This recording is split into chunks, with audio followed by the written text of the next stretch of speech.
Stat के series में हम लोगों ने पिछली वीडियो में लेचेस के बारे में देखा था। इस वीडियो में हम लोग देखेंगे फ्लिप फ्लॉप के बारे में। एक्चुअली लीचेस क्या है? लीचेस में था कि कोई भी वैल्यू यानी कि आइदर 0 और 1 जो भी स्टेट हम दे रहे थे वो स्टेबल स्टेट में चला जा रहा था, यानी उस वैल्यू को लगातार बनाए रखा था। लेकिन जैसे ही हम उसके इनपुट को चेंज करते हैं तो उसका स्टेट भी क्या होता है, चेंज हो जाता है। तो ये जो हम उसके वैल्यू को चेंज करेंगे तो यही चेंज करने का जो प्रोसेस उस लीचेस के साथ जोड़ दिया गया तो यही कहलाया फ्लिप फ्लॉप। आगे चल करके सिंपली हमने सारे का डिस्क्रिप्शन लिखा हुआ है कि synchronous circuit change their state only when clock pulse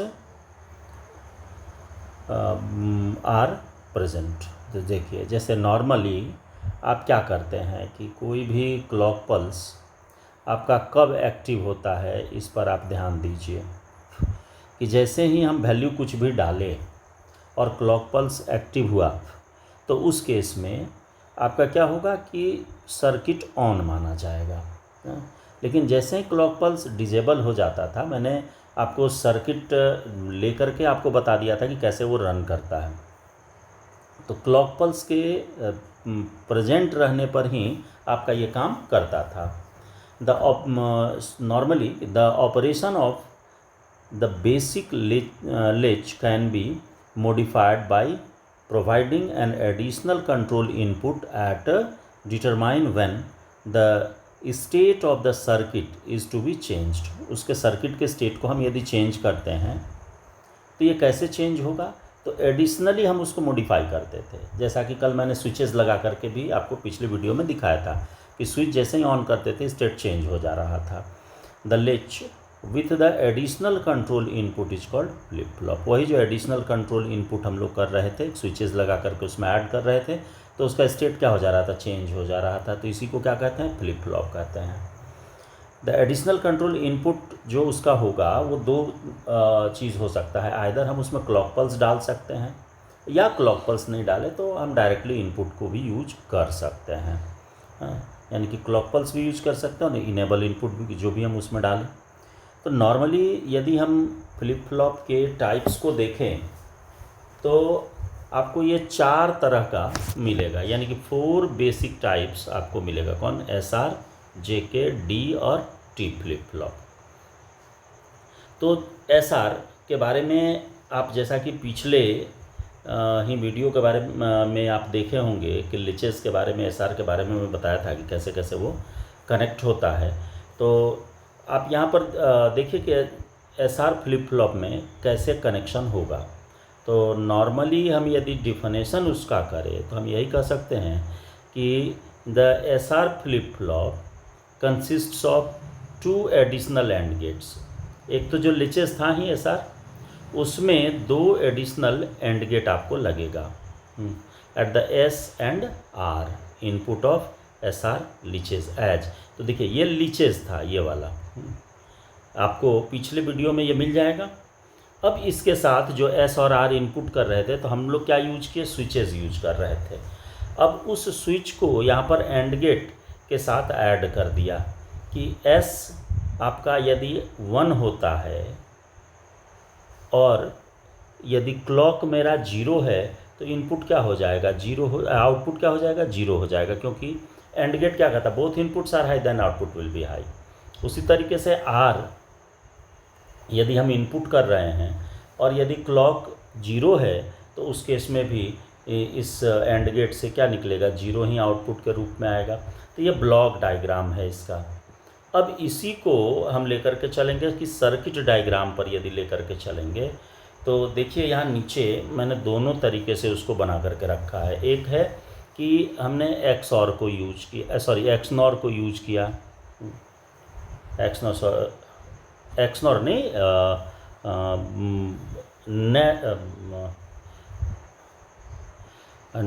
nor gate और नैंड गेट की बात कर रहे थे। पिछले में भी मैंने उसकी चर्चा किया था, लेकिन थोड़ा सा बता करके उसको मैंने छोड़ दिया था। तो यहाँ पर देखिए ये नॉर गेट है। तो नॉर गेट है तो नॉर गेट क्या होता है कि और के साथ एंड का कॉम्बिनेशन है। और इतना तक हम लोगों ने लीचेज में देखा था ये वाला पार्ट। ये वाला पार्ट हम लोगों ने लीचेज में देखा था। और सेम जो इसके ऊपर ब्लॉक डायग्राम बताया गया अभी, जस्ट उसी को मैंने इसके साथ इम्प्लीमेंट किया। देखिए ये क्लॉक पल्स के साथ एस और आर को कंबाइन करके इसके साथ जब ऐड करते हैं तो देन ये आपका फ्लिप फ्लॉप में बदल जाएगा। उसी तरीके से यहाँ पर आप देख रहे हैं कि नैंड गेट के साथ, यानी ये वाला लिचेस में हम लोगों ने पिछले में ही देखा था कि लिचेस को मैं इसके साथ ऐड कर सकता हूँ, यानी कि लिचेस आप डिजाइन कर सकते हैं और देन इनपुट के लिए फिर यहाँ पर भी नैंड गेट का यूज कर सकते हैं। तो इस तरीके से दोनों ही गेट्स के थ्रू हम इसको रिप्रेजेंट कर सकते हैं। तो आइए इसके सर्किट के कंसेप्ट को देखिए तो बात समझ में आ जाएगी। In this circuit when the clock input is low, देखिए clock input is low, the output of both AND gates are low. उस दोनों एंड गेट का जो आउटपुट है वो क्या हो जाएगा, लो हो जाएगा। And the changes in S और R input will not affect the output Q, क्योंकि जब तक आपका क्लॉक 1 नहीं होगा तब तक नहीं आर 1 होने के बावजूद भी कुछ नहीं होगा, 0 ही रह जाएगा उसका आउटपुट। और एस 1 है फिर भी इसका आउटपुट एंड गेट का क्या रहेगा, 0 ही रह जाएगा। इसलिए रह जाएगा क्योंकि क्लॉक मेरा क्या हो जा रहा है, 0 हो जा रहा है। तो क्लॉक जब तक एक्टिव नहीं होगा तब तक कुछ नहीं हो सकता। When the clock input becomes high यानी कि 1 हो गया, the value of S and R inputs will be passed to the output of the and gates and the output Q. तो जब आपका जैसे ही इनपुट होगा, क्लॉक पल्स 1 हुआ, एक्टिव हुआ, तो जो इनपुट दिया गया है वो इफेक्ट करेगा किसको, क्यू को। Q of flip flop will change according to the changes in S and R input as long as the clock input is high. तो क्लॉक इनपुट यदि हाई होता है तो एस और आर का जो इनपुट हुआ रहेगा उसका इफेक्ट आपको क्यू और क्यू डैश पर पड़ेगा, जिसका कि मैंने स्विच लगा करके दिखा चुका आपको। पिछली वीडियो देखिएगा, उसमें स्विच लगा करके मैंने उसको दिखाया था। अब देखिए, अब इसी को केस के रूप में जो अभी आपको बताए कि कब कब क्या होगा, तो इसी को केस के रूप में रिप्रेजेंट किए हुए हैं कि केस 1 में है कि for S equal to 0 R equal to 0, ये दोनों 0 हो गया और क्लॉक पल्स भी 0 है, तो क्या होगा, स्टेट नो चेंज हो जाएगा, यानी कि Q रिमेन्स अनचेंज्ड। उस केस में Q क्या हो जाएगा, अनचेंज हो जाएगा। यदि S0 R0, बात को ध्यान दीजिएगा, S0 R0 और क्लॉक 1 है, तो ये क्या होगा कि जो प्रेजेंट स्टेट है उसी स्टेट में ये पड़ा रहेगा, क्योंकि इस केस में भी कोई चेंजेस नहीं होगा। अब देखिए केस 2 में आते हैं। यदि S0 है, R1 है और क्लॉक 0 है, तो ये भी क्या हो जाएगा कि जो आपका स्टेट है, प्रेजेंट स्टेट है, उसी स्टेट में ये पड़ा रहेगा, यानी चेंज नहीं होगा, क्योंकि जब तक क्लॉक 1 नहीं होगा तब तक कोई चेंजेस नहीं होगा, एकदम गांठ बांध दीजिए। But when clock equals to 1, the NAND gate 1 और आउटपुट जो गोज टू कितना हो जाएगा, to go 0, and the NAND gate 2 उसका आउटपुट क्या हो जाएगा, 1 हो जाएगा। Now a 0 at NAND gate 4 output forces Q dash equal to 1, यानी यदि R 1 होता है और क्लॉक आपका 1 हो जाए, क्लॉक 1 हो जाए, R 1 हो जाए, हाँ, तो R1 यानी कि ये क्या करेगा, रीसेट करेगा तो क्यू डैश जो है वो 1 हो जाएगा। हाँ, और यदि इसी को पलट दीजिए, तो जैसे ही क्यू डैश 1 होगा तो इसका अपोजिट हो जाएगा क्यू 0। और यदि मान लीजिए आपका S0 R1 और क्लॉक 1 होता है, तो उस केस में आपका क्या होगा, रीसेट होगा, फ्लिप फ्लॉप क्या हो जाएगा, रीसेट हो जाएगा, यानी 0 स्टेट में। अब देखिए केस 3 में आते हैं। केस 3 में कहता है कि S0 और S1 और R0 जस्ट इसी का उल्टा हो गया जो केस 2 वाले में था, और क्लॉक 0 है, तो उस केस में भी क्या होगा कि जो प्रेजेंट स्टेट है उसी में रहेगा।